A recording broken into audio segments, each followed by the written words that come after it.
Hey everyone, welcome back to another video on my channel. This video is the part 2 of the Microsoft Teams series. In the previous video, I discussed on how to manage various Teams configurations. The focus of this video would be around managing users, whether it is internal, guests, and external users. I will also discuss about Teams apps and meeting policies configurations. Alright, so without wasting any further time, let's get into it. So first, I'll talk about users, and under users, let me click Manage Users. In here, we can see the list of all the internal users. So let me click on any of them. Now under Accounts, we get to see the phone number assigned to this particular user. As of now, there is no phone number assigned, hence it says none. On the right side, it says about coexistence mode. So I've already covered all the coexistence mode in my last video, and I'll leave the link for the same in the description. Okay. Now let me click Teams. So under Teams, we can view the list of all the teams that this user is either owner of or member of. We can also change this user's permission from member to owner or vice versa. Let me now click Voice. Under Voice, we can define the outbound dial-out settings for this user. So we have three options: any destination, in the same country or region, or don't allow. So if you set as don't allow, that means user cannot dial out to any number. Okay? And if you select in the same country, so this option lets user to dial out in the same country where Microsoft 365 has been set up for the organizer of the meeting. And if you select any destination, this means user can dial out to any phone number given the fact that their license allows them for the same. Now let's talk about call answering rules. So here you can define whether user's phone should ring or should the call be forwarded to any voicemail or delegate or any other number. So if I click on this be forwarded, so we can then define where exactly incoming calls should get routed. Let me now click on voicemail. So in here, you can control whether voicemail should be enabled or not by toggling the first option off or on. As you can see, we can either toggle it off and then there will be no voicemail. If we toggle it on, then voicemail settings can be configured. And we can also define the custom out-of-office prompt. So if you put any message here, then this message will be played once a caller leaves a voicemail for this particular user. Okay. We can also define whether out-of-office greeting should always be played or it should be played only when user is out of office. Okay. Alright, now moving on to meetings and calls. So under meetings and calls, we can see the complete list of all the meetings and calls that this user has been part of. Okay. Let me now click Teams devices. As there is no Teams device currently set up for this user, that's the reason it just says no data is available. Alright, now let's click on policies. As we are all aware that there are various policies that we can set up and manage within Teams. So here is the list of all policies. If in case you would like to change any policy for this user, we can simply click Edit and then change the required policy by clicking on the drop down. Let me click Cancel here.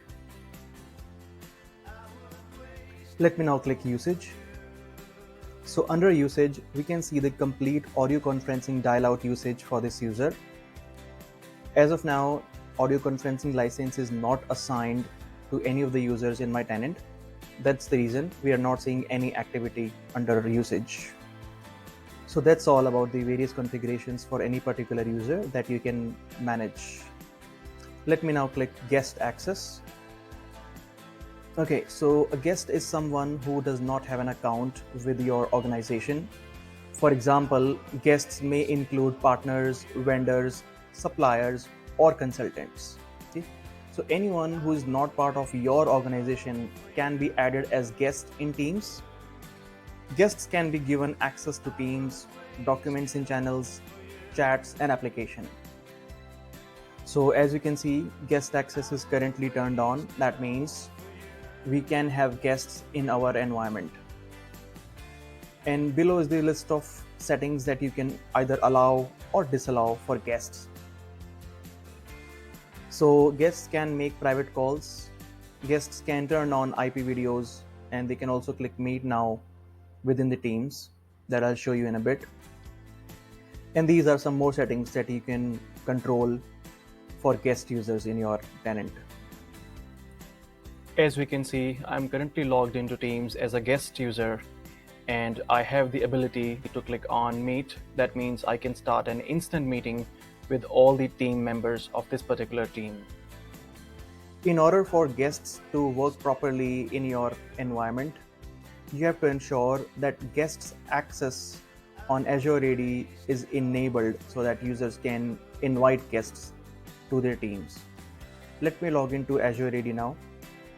Okay, I'm currently logged into Azure AD. Let me click on Azure Active Directory, and then I'll click on External Identities, and then I'll choose External Collaboration Settings. So in here, you can define who can invite guests. Okay, so as you can see, and then you can also define their access level. If you would like to have more granular control, then you can define only specific admin roles can invite, or if you would like to allow anyone in your organization to send guest invitation, then you can select anyone in the organization.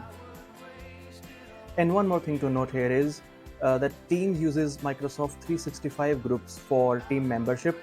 Therefore, we need to ensure that Microsoft 365 group setting is also turned on for guest access to work correctly.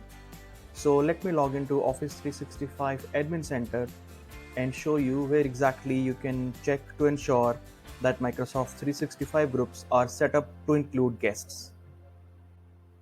So I am on the Microsoft 365 Admin Center. Let me click on Org Settings under Settings. And now I'll look for Microsoft 365 groups under Services.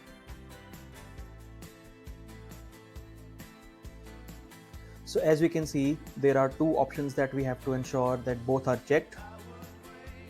So the first option lets the group owners of 365 groups to add guests. And the second option lets the guest users to access the group content. So we have to ensure these two options are checked.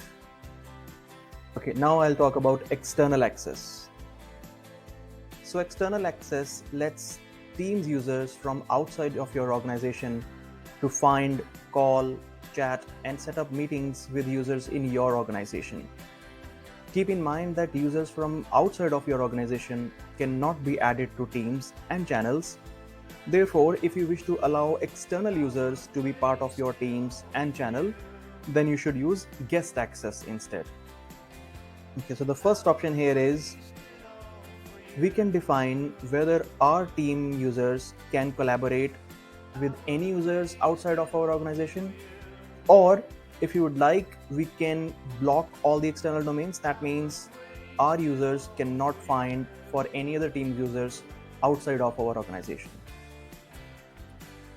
And we can also define if you would like to allow only specific domains. Okay, so that's all we can control from here. The next option is Teams accounts not managed by an organization. Okay. Since you can use Teams for your personal use as well, which is obviously not managed by an organization. And for those unmanaged accounts, you can decide whether people in your organization can contact those users or not. So if you toggle it to on, that means users in your organization can contact those Teams users which are not managed by an organization. Ideally, it's recommended to turn it off for security reasons. The next option is Skype users. So if you toggle it on, that means users in your organization who are currently using Teams can communicate with Skype users who are outside of your organization.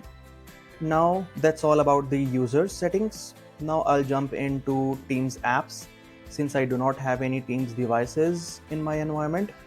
The first option is Manage Apps. So under Manage Apps, you can control what all applications are allowed or blocked for users in your organization.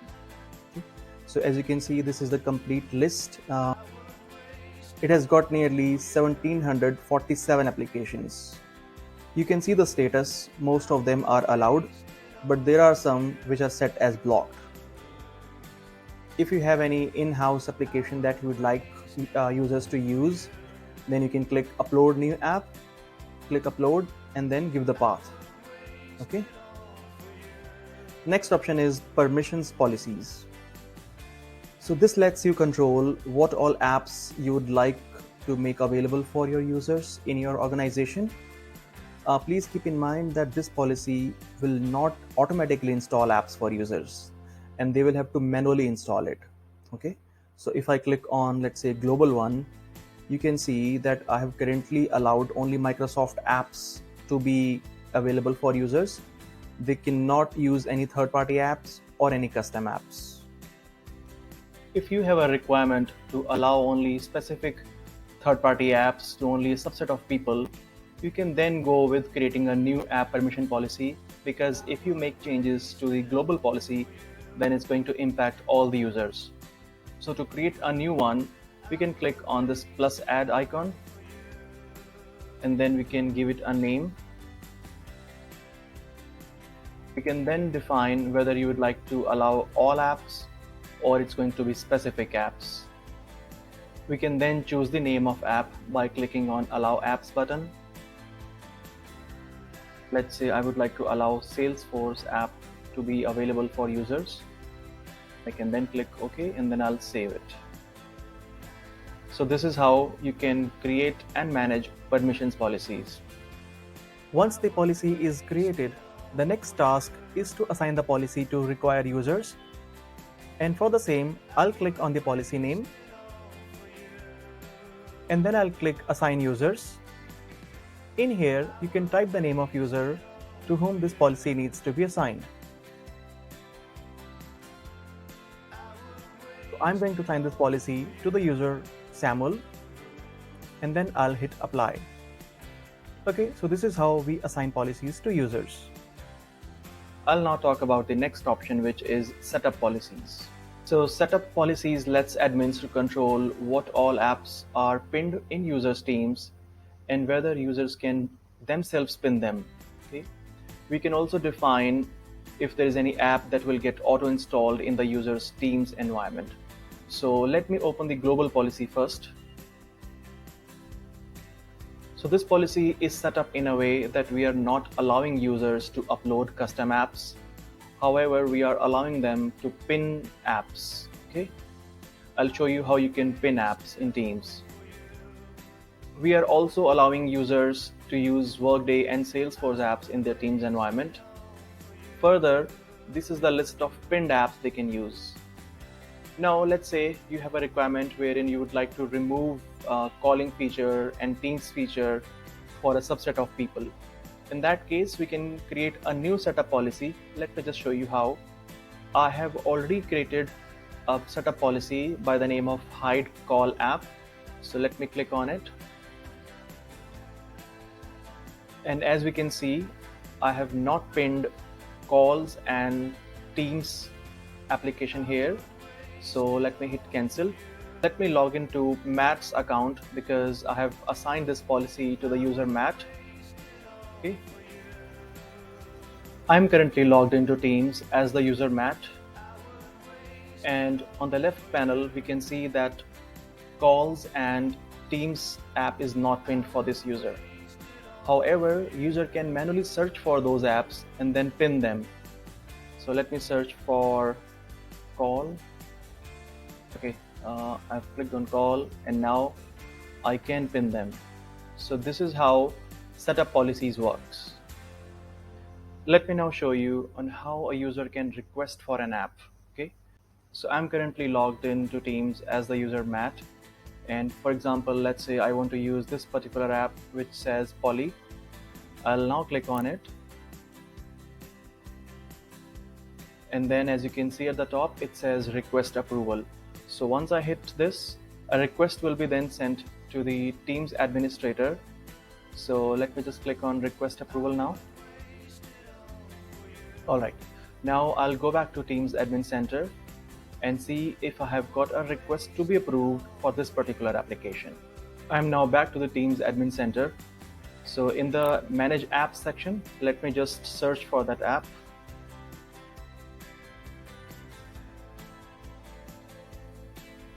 Alright, as we can see, it says requests by user. So I'll click on this one, manage request. So here I have an option to either approve it or reject this. So in order to approve this request, I'll click on where it says click here to update. And then if I already have a permission policy, I can then click on the permission policy and add the app here.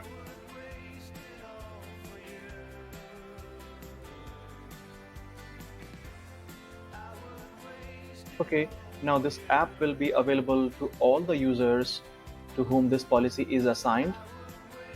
If in case I have a need to allow this app to only that particular user, I can then create a new permission policy and add poly app into it. Okay. I'll simply just click on save now. So this is how a user can request for an app. Alright, let me go back to setup policies. Now once the policy is created, the next task for admins is to assign the policy to required users. And let's say if there are bulk users who need this policy, in that case, you can either create a group. It can be Microsoft 365 group, security group, mail-enabled distribution group, or distribution group. So I'll show you how you can assign the policy to a group. You simply have to highlight the policy name and then click on Group Policy Assignment. Now click Add. In here, you can type in the name of group. So let's say I want the policy to be assigned to this particular group. Then I can simply select the group and then I can select the policy name from the drop down and then I'll hit Apply. So this could take few hours for the policy to be assigned to this particular group. Alright, moving on. Now I'll go to Customize Store. In here, you can define the logo of your organization that users will see in the Teams App Store. I will now discuss about various meeting configurations that you can make on your Teams Admin Center. So the first one is audio conferencing.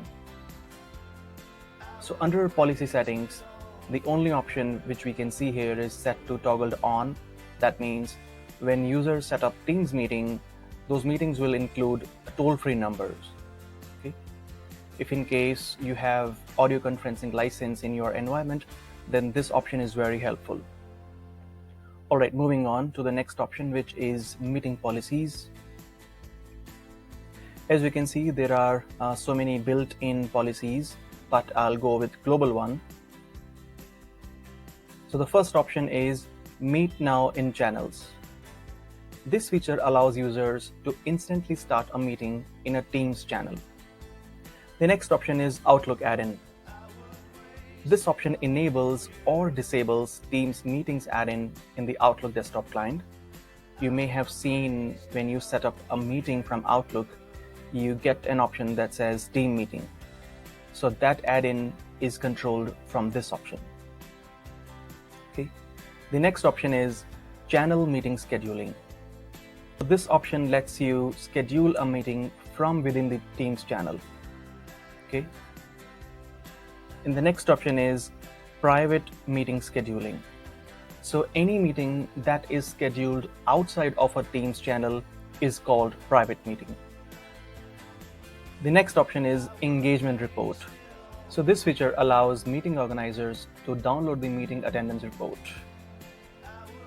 If you would like to restrict any user from downloading attendance report, then you can create a new meeting policy and then turn this option to off.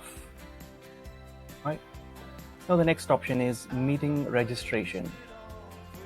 If this option is turned on, then users in your organization can set up webinars. So the only difference between a webinar and meeting is generally meetings include a lot of back and forth among the participants, like they can discuss something or share data or make plans and so on. On the other hand, webinars are more organizers controlled, wherein they generally share their ideas or it can be for providing training to the attendees. Okay. All right, next option is who can register. So with this option, you can control who can attend webinars, whether it's going to be users in your organization or users who are outside of your organization. We have two options, everyone and everyone in the organization. I will now talk about audio and video. So the first option is mode for IP audio. If this option is set to not enabled, then users cannot use Teams audio to join meetings or group calls. However, they can still join by phone or PSTN. Keep in mind that this setting does not apply to one-to-one calls. Okay. And the next option is mode for IP video. If this option is set to not enabled, then users cannot turn on videos and can't even view videos that are shared by other meeting attendees or during group calls. Okay. Next option is IP video. This setting is only for outgoing video. For example, there are two users, A and B. A is assigned with global IP video policy, which is set up to allow IP video. On the other hand, user B is assigned to the custom policy, which is set up to disallow IP video. Let's say a meeting is scheduled by user A, which also includes user B as an attendee. In this case, all the attendees except user B can turn on their videos. Now, if a meeting is scheduled by user B, then nobody in the meeting can turn on their videos because all the attendees will inherit the policy of user B. Alright, now let me discuss about local broadcasting. If you would like to broadcast meetings using SDI, which is Serial Digital Interface. So SDI is a type of hardware which you can connect to your machine. Option is currently available in Teams preview release only and not generally available because some features of it are not fully ready. So the next option is media bitrate. This setting lets you control over managing bandwidth in your organization. The minimum requirement is to have at least 30 kilobytes per second.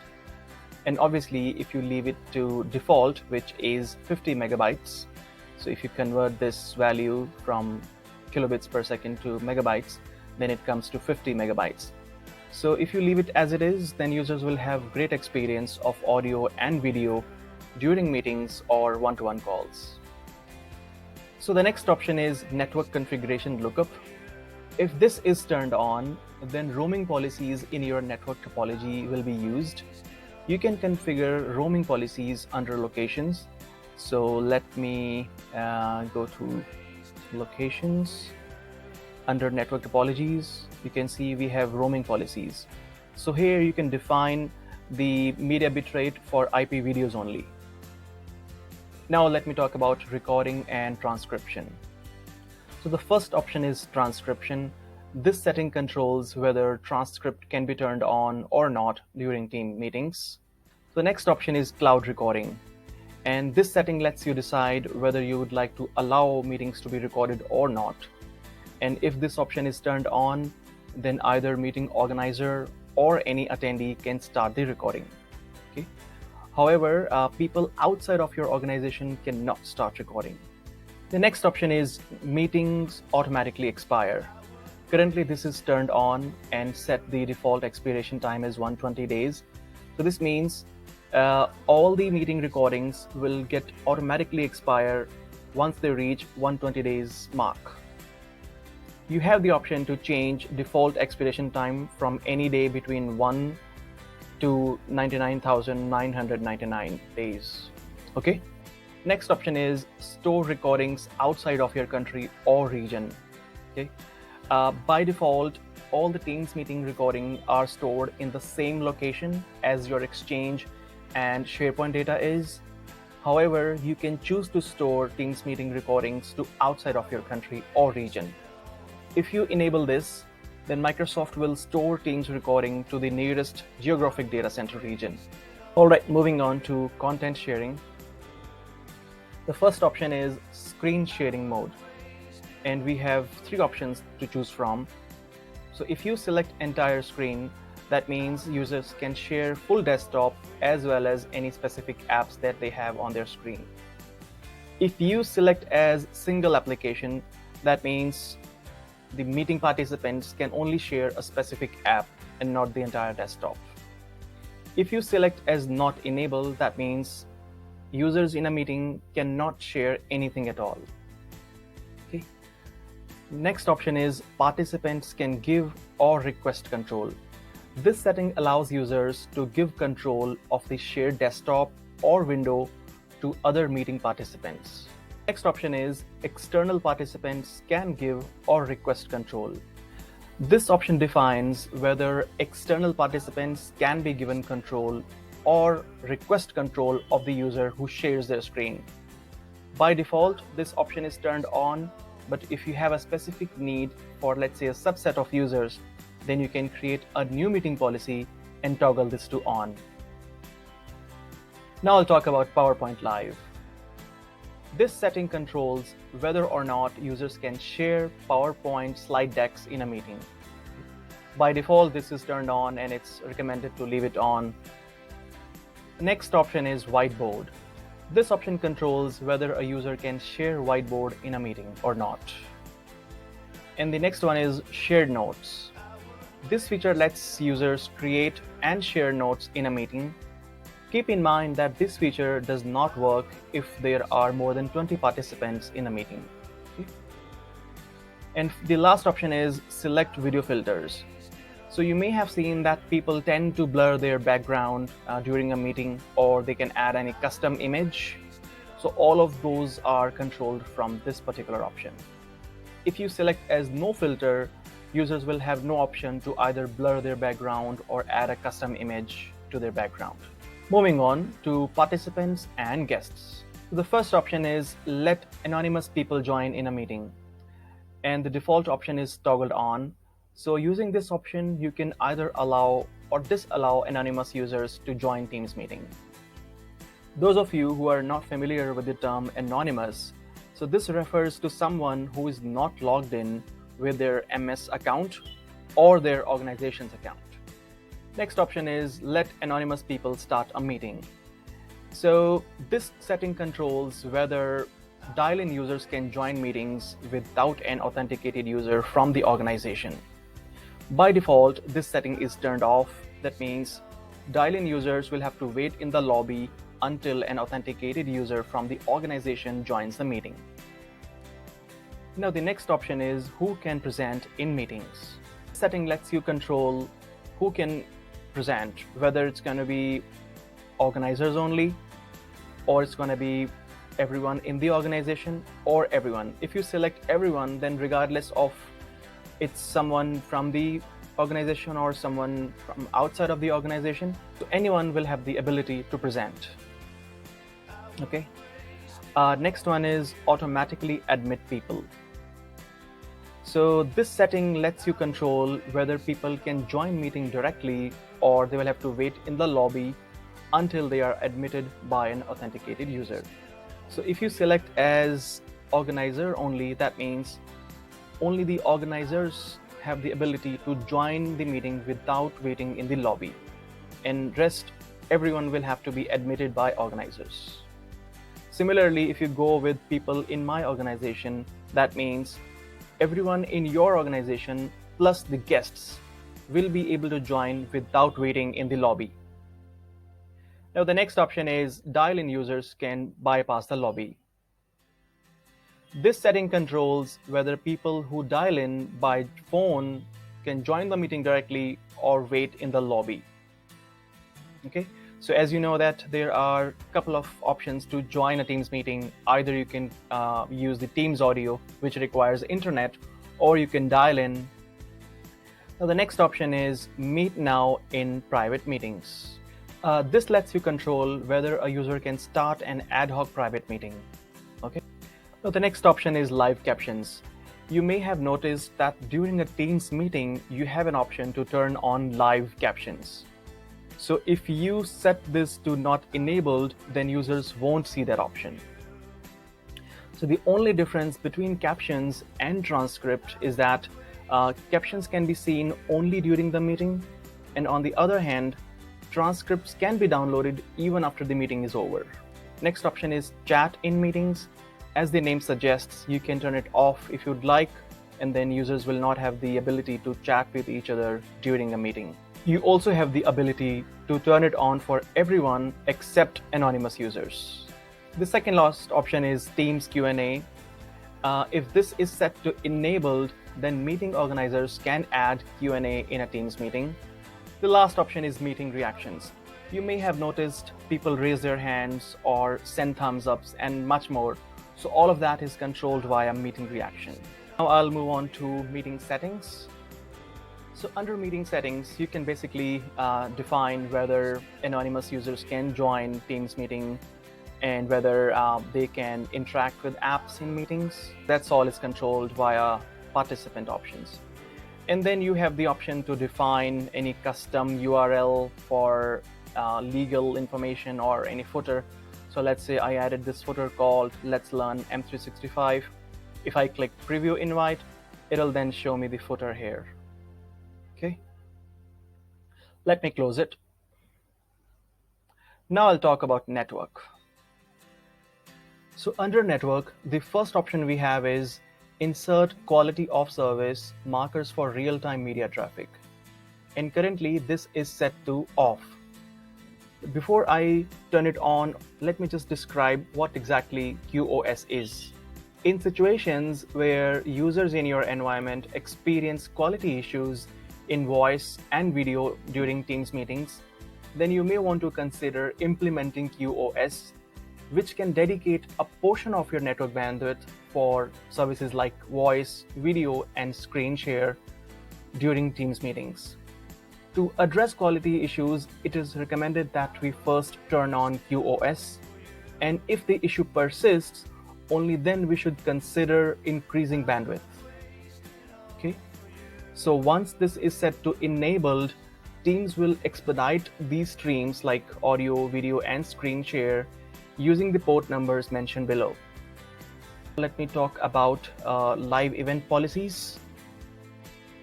So we have one global policy. Let me open it. Okay, so the first option we have is live event scheduling. When this option is turned on, everyone in the organization can host live events. The next option is transcription for attendees. Currently, this is toggled off. However, if you turn it on, then it enables live event attendees to see live captions and subtitles during the event. And the next option is who can join scheduled live events. So we have three options to choose from.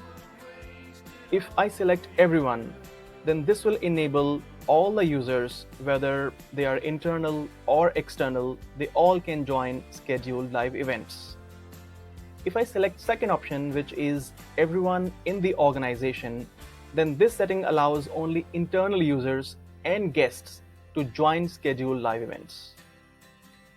The last option is specific users or groups.